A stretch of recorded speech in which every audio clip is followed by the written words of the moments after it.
En Tesis de la filosofía de la historia, Walter Benjamin cuestiona las formas hegemónicas en que se impuso el discurso histórico.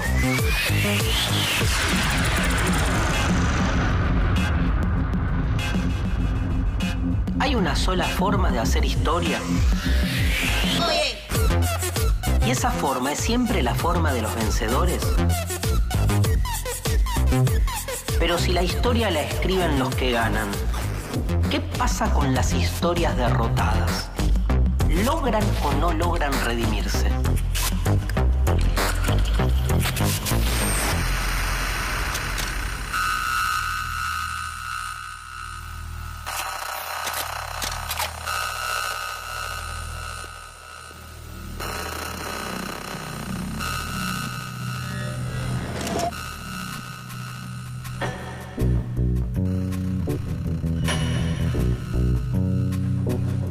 ¿Quién construyó Tebas, la de las 7 puertas?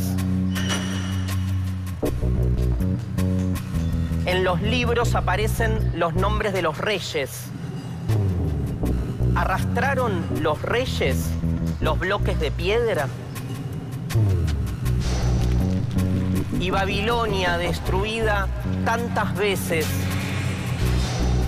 ¿quién la volvió siempre a construir? ¿En qué casas de la dorada Lima vivían sus constructores? ¿A dónde fueron los albaniles la noche que fue terminada la muralla china?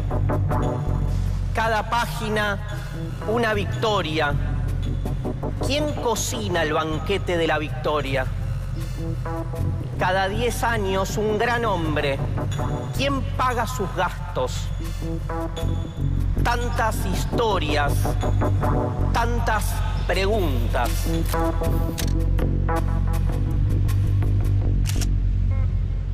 Ese poema de Bertolt Brecht se llama Preguntas de un obrero que lee. Este es un poema que, como verán, pone en cuestionamiento la forma que tenemos de pensar la historia. Y las tesis de la filosofía de la historia trabajan esta cuestión. Hay 2 grandes ideas que el libro de Benjamin va a trabajar. Va a deconstruir, o sea, va a cuestionar. Va a cuestionar la concepción tradicional que tenemos de la historia y al mismo tiempo, y para eso, la concepción tradicional que tenemos del tiempo. Miren qué loco, ¿no? Pero el mundo venidero para Benjamin mira para atrás. Porque lo que hay que hacer en el futuro, si estamos peleando por un mundo más justo, la justicia en el futuro la alcanzamos si logramos redimir a todos los muertos de la historia que han sido doblemente asesinados. Porque han sido, por un lado, derrotados y por otro lado, han sido disueltos sus testimonios. Dice Benjamin en otra famosa tesis, si el enemigo vence, ni siquiera los muertos estarán seguros, porque sus testimonios también desaparecerán. Por eso la lucha por quien escribe la historia no es poca cosa, no es simplemente un juego de historiadores. De lo que estamos hablando es de la posibilidad de una justicia real, donde todos los grandes vencidos, ¿sí?, en sus diferentes estratos, clases sociales, géneros, pueblos, culturas, tengan la posibilidad, ¿sí?, de reconciliarse con su propia historia.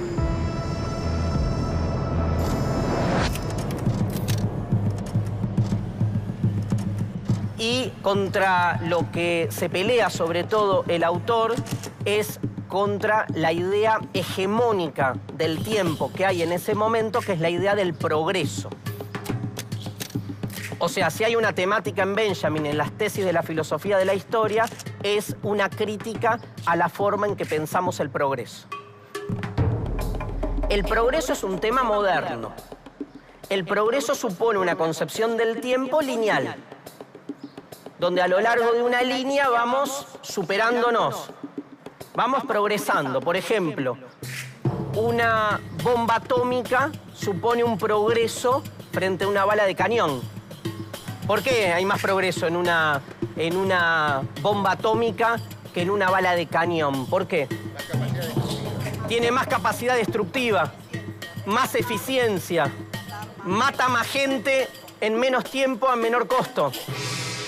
Bien, es la misma lógica con la que se produce en cualquier cadena de montaje, ¿no?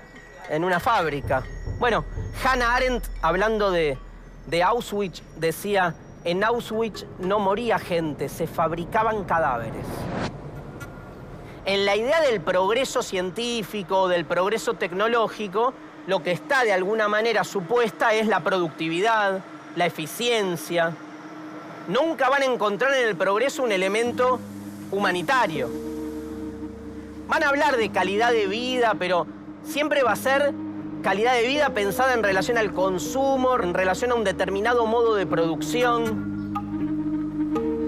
Benjamin, tal vez en uno de los textos más bellos de las tesis de la filosofía de la historia, la tesis 9, lo que hace ahí Benjamin es hablar de un cuadro de Paul Klee que se llama Angelus Nous, que es un cuadro en el que está pintado un ángel que está yendo hacia adelante pero mirando para atrás. Entonces, Benjamin llama a ese ángel el ángel del progreso, porque dice que todo depende del lugar en el que uno esté parado. Cuando ve el progreso, ve cosas muy distintas. Si uno va con la mirada para adelante, ve que la sucesión de acontecimientos supone que realmente en cada nuevo estadio de la historia se supone que estamos mejor. Pero si uno va mirando para atrás, lo que va viendo es la historia de una catástrofe. Porque siempre que se progresa, se arruina. Les presto la palabra, arruina, se hace ruina. Y entonces, tal vez en uno de los momentos, si quieren, conceptuales fundamentales del texto, que es en la tesis 7, que él la explica así. Él dice: todo documento de cultura es al mismo tiempo un documento de la barbarie. Una tesis clave donde nos insta a pelearnos contra la idea de progreso, nos presenta otra forma de concebir la historia cepillada a contrapelo, dice él. Al cepillar la historia a contrapelo podemos hacer la historia desde otro lugar, ¿no? Podemos leer la historia de los grandes derrotados, entre quienes están muchos sectores que hoy son parte de nuestra sociedad. Haciendo la historia a contrapelo podemos hacer una historia de la mujer, por ejemplo. Tal vez una de las más grandes derrotadas de la historia. Pensar la memoria como una manera de hacer justicia. Haciendo memoria hacemos justicia, porque hacia el futuro, en ese ejercicio de rememoración, redimimos a todos los que injustamente han quedado afuera. ¿Qué significa que todo documento de cultura es un documento de la barbarie? Significa, en principio, tres cosas. Primero, esto que acabamos de decir, que los documentos que aparecen como documentos de la cultura son en realidad de aquellos que han vencido. Lo segundo que significa, que es interesante pensarlo así, que cuando uno lee los documentos de la cultura o de la civilización, está pudiendo también leer a la inversa o por oposición lo que queda afuera, lo que no tendría que tener lugar en la historia. La famosa dicotomía civilización o barbarie. Flaco, escuchame una cosa. ¿Qué pasa que llegas tarde siempre? No es la primera vez, Para andar a laburar. Pensar que entonces hay sectores de la sociedad que no escriben la historia, o no saben escribirla, o necesitan ser educados. ¡Rápido! ¡Rápido, princesa! O necesitan ser civilizados para ser parte de ese movimiento histórico. Están todos trabajando para ustedes, señores. ¿Quién se creen que son? Disculpame. El caso más emblemático en nuestra sociedad, en la historia argentina, es el caso de nuestros pueblos originarios, que parecerían que solo ingresan en la historia oficial como indios, como los derrotados de la conquista del desierto, como aquellos pueblos que resultaba necesario que se civilizaran, que se evangelizaran, que ingresaran a la narración de la historia oficial.